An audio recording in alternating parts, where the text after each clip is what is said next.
சத்தியம் பண்ணுங்கடா. டேய் சத்தியம் பண்ணு, சத்தியம் பண்ணு. உனக்கு உண்மையாலுமே தெரியாது. உதயநிதி வந்து எந்த சனாதனத்த சொன்னாருன்னு உங்களுக்கு தெரியாது. இங்கேயாவது பரவால்ல, கர்நாடகாரனுங்க லாங்குவேஜ் தெரியாது.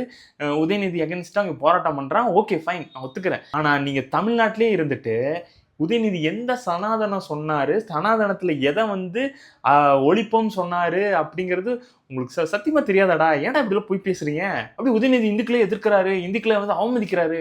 டேய் என்னடா நீங்க இப்படி பண்றீங்க? தமிழ்நாட்டுல இருக்கிற இந்த ஹிந்துத்துவ அமைப்பு எல்லாத்துக்குமே, இல்ல அது சார்ந்து கன்டென்ட் கிரியேட் பண்ற எல்லாருக்குமே நல்லா தெளிவா தெரியும். உதயநிதி எத எதிர்க்கிறாரு அப்படிங்கிறது தெரியும். எத மீன் பண்ணி அன்னைக்கு வந்து அசெம்பிளில பேசினாருங்கிறது நல்லாவே தெரியும். தெரிஞ்சுமே, இல்ல இல்ல அவர் எங்கள அவமானப்படுத்திட்டாரு. சனாதனத்த அழிக்க முடியாது. இந்துக்கள வந்து இப்ப யார் இந்துக்கள அழிக்கணும், சனாதனத்த அழிக்கணும்லாம் சொன்னது? சாதிய வேறுபாட்டை காரணம் காட்டுற அந்த சனாதனத்துல இருக்க இந்த வம்சீய அந்த அந்த பார்ட்ட மட்டும் தான்டா அவர் மீன் பண்ணி சொன்னாரு. ஆனா நீங்க ஐய்யய்யோ! ஐய்யய்யோ! இப்படி போர்ட்ரேட் பண்ணி என்ன பண்ண போறீங்க? தப்புன்னா தப்புன்னு சொல்லு. ரைட்டுன்னா ரைட்டுன்னு சொல்லு. இத விட்டுட்டு அவரு சொன்னதே வந்து ஒரு கான்டெக்ஸ்ட்.